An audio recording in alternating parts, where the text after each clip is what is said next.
You are listening to School of Talk. We are creating a world where every child experiences the power of a great teacher.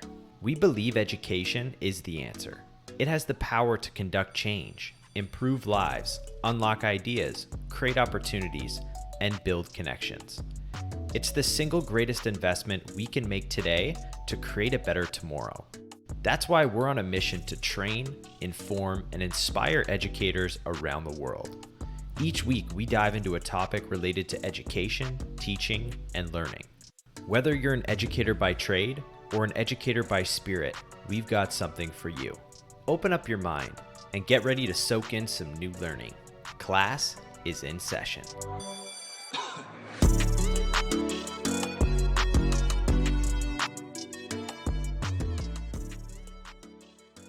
Today's episode features Luisa Catalan, the IB Development and Recognition Manager in Mexico City. With more than 2 years of experience in the IB and her own background as an IB alumna, Luisa provides unique insights into why IB's holistic approach to education is resonating globally. Whether you're a teacher, a school administrator, or a parent, this episode will shed light on the IB's mission to create a better and more peaceful world through education. Hello and welcome to another episode of School of Talk, launched by Teachaway. Today I'm joined by Luisa Catalan in Mexico, of all places. Very hot here today. Luisa, how are you doing? Hi, Ray. I'm very well. Thank you so much for having me here. Perfect. And you obviously work for the IB here in Mexico. Maybe we can start just by telling us what your role is exactly and how Sure. long you've been here in Mexico doing it. That's good. So I'm Luisa Catalan. As Ryan was saying, I work for the IB for about almost 2 years now, but I'm an IB alumni also. I studied my IB diploma when I was back in school. And right now I have the position of development and recognition manager for most countries in Latin America. I'm based here in Mexico City, but I work for these kind of projects, both development and recognition in Mexico, Colombia, Chile, Ecuador, Peru, and Argentina. Fantastic. And obviously, most people in education know maybe what the IB is, but for someone that works for the IB, what to you is the IB? For me, it's the transformation for education. It's an holistic educational system that goes all the way from 3 years old all the way up to 19 years old. And it is for me the option to change education to make the world a better place. Okay, fantastic. And why is the IB so popular? We see trends currently that IB is one of the fastest growing curriculums globally. Why do you think that is? We are right now in a world that is full of uncertainty, and we are facing many issues regarding climate change, regarding geopolitical issues, wars. And IB's mission at the end of the day is to create this ambition in youngsters of making the world a better place to live. Okay. So making the world a more peaceful place and in general, a better place. So in this sense, IB has created 4 educational programs, as we said before, that cover all the years that a student is in school previous to university or their higher education afterwards. And not only that, they give the students an opportunity to have international credentials.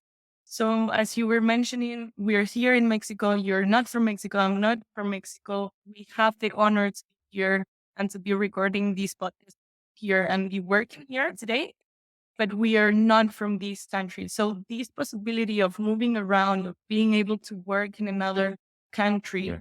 for me, it's one of the things that IB provides students to have credentials and to have the skills Yeah. to be able to work anywhere in the world. And I suppose there's some value, isn't there, in sort of having a standardized program for each of the grade levels. So no matter where the students are, whether they're in the APAC region, whether they're over here in LATAM, they're all studying very similar curriculums and there's sort of grading level as well, standardized together. That's right. That's exactly how IB was founded, how IB was created in those initial times. late 60s, IB was created as an educational option for kids and families that were moving around the world and couldn't have every in their education every time they moved around. So that was the first purpose, or one of the first purpose when IB was created. Then after all these years, we've seen more people that are looking forward to have this kind of international quality standard in their education. So that's one of the things that IB delivers and gives to the students. Anywhere in the world, you can have these programs that you will work kind of similar. I'm saying kind of similarly because IB does give local context a space in the program. So it can change, it can vary, and it should vary depending on the country that where you go and where you study. But it is true that those quality standards are going to be the same no matter where you study your IB. And as I understand it, your role here in Latin America is to help take more schools into the IB global community. Which areas of the world at a global level are you seeing most sort of development? We talk about obviously the massive growth that the curriculum of the IB has had of recent times and is forecast to be one of the fastest growing globally. Which areas in particular do you think that's happening without being too biased to your own Latam side of the planet? That's right. Right now, there's about a bit more than 5,700 IB schools all around the globe. Most of them are in the Americas. So we basically work in three regions in the world. So one is the Americas, the other one is Africa, Europe, and Middle East, and the other one is Asia Pacific. And as we said, 5,700 schools that have IB programs at the moment, a bit more than those. And most of them are located in the Americas, mostly in the States and in Canada. Okay. Now we are seeing a very important growth of IB schools and IB programs, both here in my region, and I'm trying not to be biased, but also in Asia Pacific. Right. In this sense, we not only work with schools, but we also work with universities and we work with governments too. In this sense, we just signed a very important agreement with the government in Andhra Pradesh in India, exactly to help the government and the education department to get better results in their educational programs. So that is something that we are doing in India, but we are doing also in many other parts of the world. Right.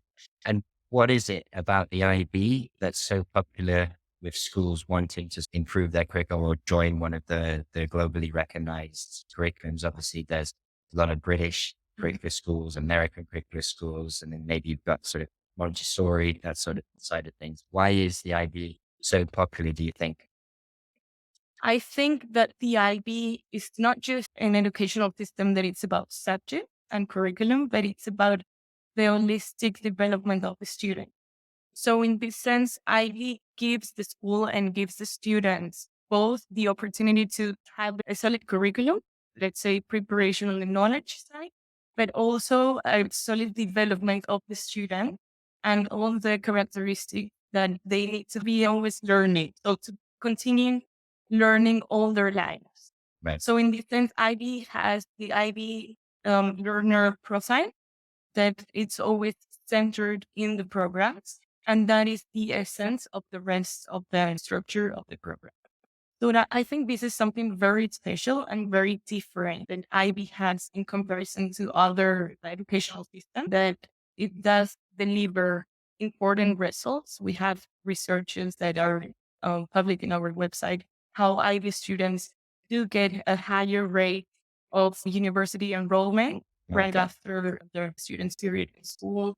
They have greater percentage of graduation. And why do you think that is specifically? So to interrupt, but why do you think those facts and the data show that more IB students are going to university or going to the best universities? What is it in particular with the curriculum or the culture within an IB school that allows the students to reach those high levels? That's actually a very good question and something that is very intrinsic to our system and our programs. And it's this kind of inquiry-based programs. The programs are not just memorizing programs that a student can just get the books, get textbooks, and just study the content, and that's it.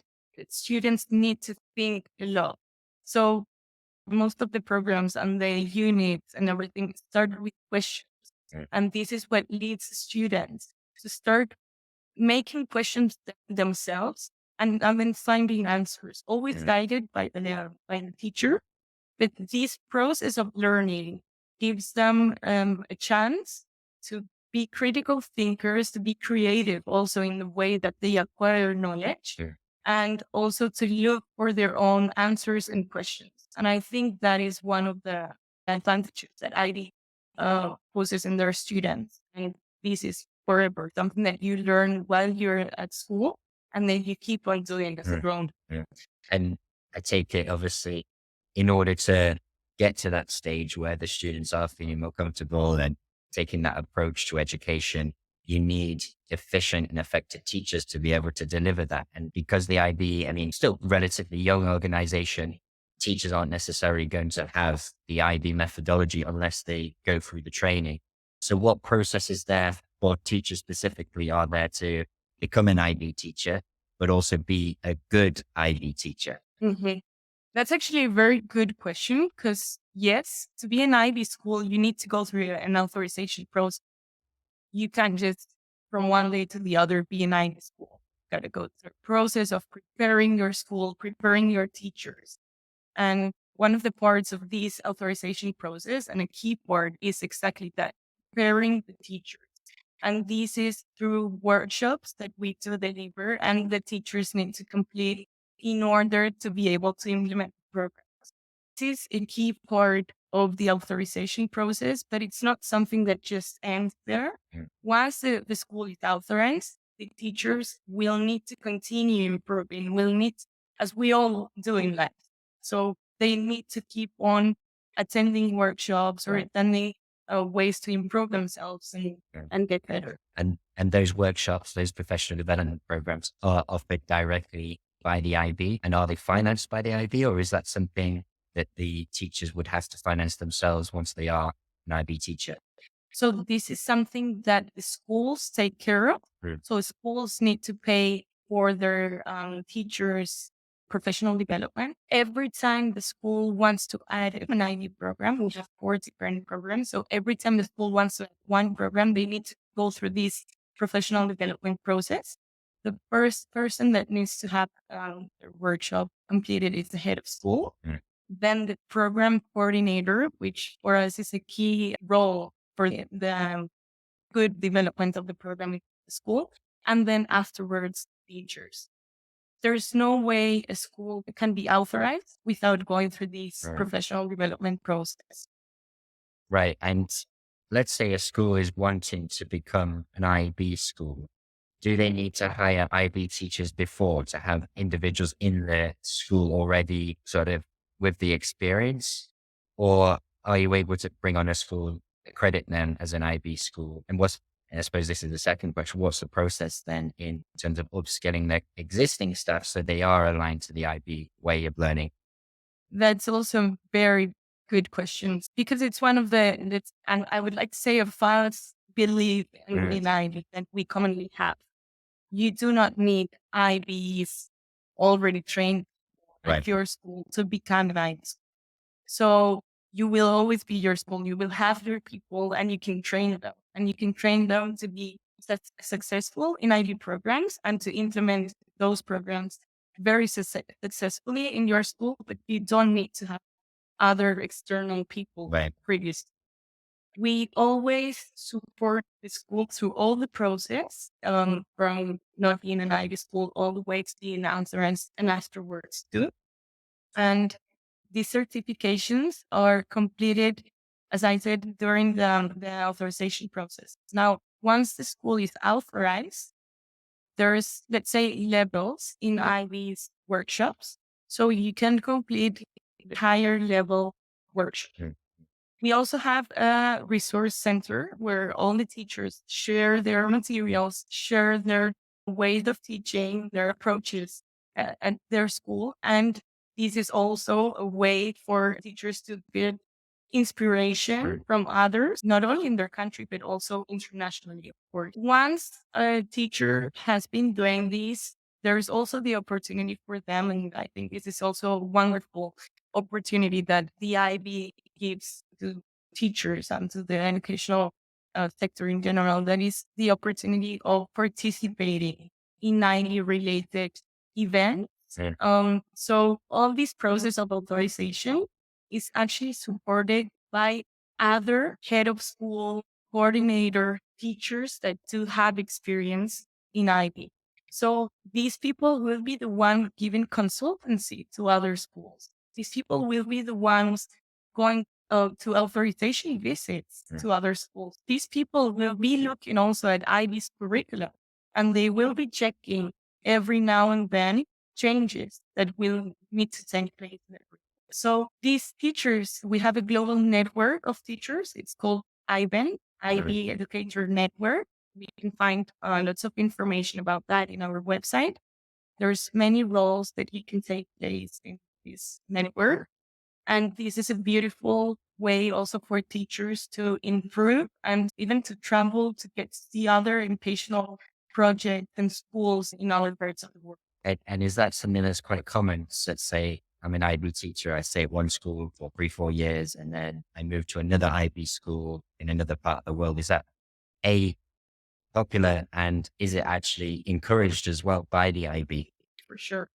I think this is something that is really attractive for most of the teachers to have this opportunity to move around. We were just talking at the beginning of this talk about the necessity of having international credentials so that you can move around. Teachers look for exactly the same opportunity. So I have this credential that is valid here in Mexico, but I can move to another part of the world. It doesn't matter, you name it. And I can go there and work in an IB school with these same credentials. Right.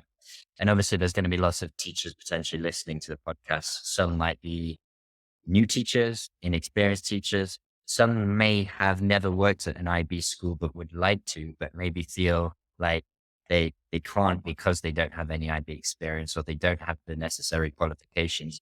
What advice would you give to those candidates that might be in that sort of boat?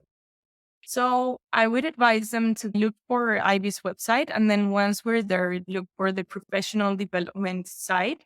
We can find there most of the workshops that will be taking place in the next weeks and months. And this is a great way to start getting to know a bit more about IB. These workshops do have costs, but there's other workshops and other resources and materials in IB's website that do not have a cost. So you can start there, maybe looking a bit more into those materials. And if you're interested, then train yourself. There's also another option that we call IBEC. All the words are very similar, right? So this is IB and then EC, IB Educator Certificate. And these ones are delivered by universities all around the globe. So these are the teachers that can train themselves, even at university or in their master's degree, and can have already the IB certification to work at any IB school.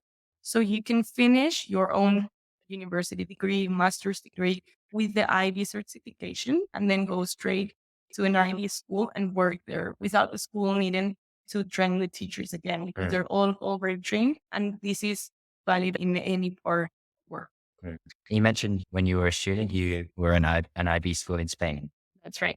How was that for you as a student? And why do you think you might be touching on something we mentioned earlier, but the curriculum itself from a student's perspective, what would you say in your experience made it different and gave you the skills that you thrive with now in adulthood? This is funny. If I can be completely honest here between us, when you're an IB student, sometimes it's not easy because it's a program that demands a lot of thinking. Right. And a lot of work from the student. As I said before, it's not just a program that you get the textbooks, you get the materials, and then you study them, and then you forget. Most of the systems do work that way, but this, you can't do it that way.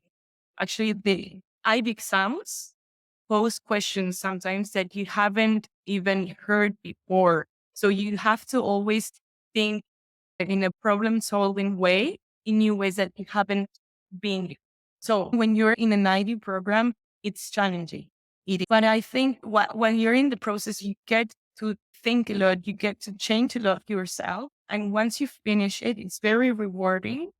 And then after some years, we'll get together, IB students get together and say, those times were really difficult, but I'm so glad right now I did it. Yeah. And something that I find very special is most of the IB students that I've been talking with afterward, they usually say, when I have my kids, I do want them to do an IB program. So I think that means Great. And it just shows that sort of continuity that education is for life. It's not just when you're a kid. So that's great to hear. But I think that covers everything. Obviously, lots of different types of people might be tuning into this particular episode. I think you touched on some great points, both for teachers, for potential schools that are looking to move into IB, and of course, students and parents that are considering sending their kids to an IB school. So thanks for your time. As a little thank you, we've got like a little Teachaway fan, which is very applicable here in Mexico because it's 33 degrees in Oaxaca right now. Thank you so much. Okay. Well, thanks for your time, and we'll catch up again soon. Sure. Thank you.